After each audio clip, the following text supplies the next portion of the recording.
希望脫離毒男行列，得到女神垂青。故事發展會係點呢？哇！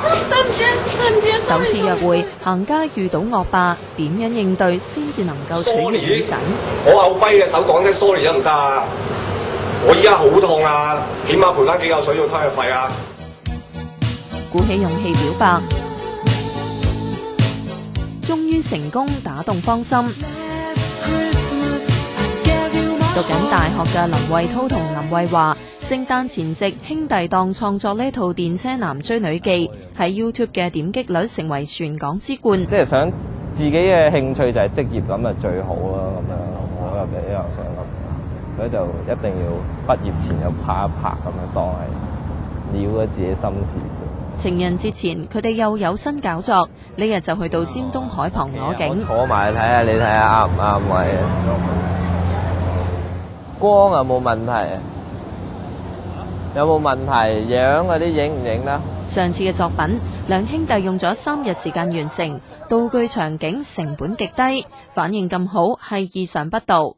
成本就絕對係低㗎啦，就基本上可以話。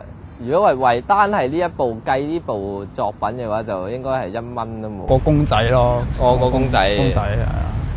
一開頭有個玩具公仔啊，10零20蚊咁啦。負責編劇同演出電車男，樣貌從未曝光，細佬慧華嘅內心戲全靠一對手表達。自己係電車男，而對方係一個完美嘅女神，咁我就要點樣，即係要表達演繹出嗰陣時。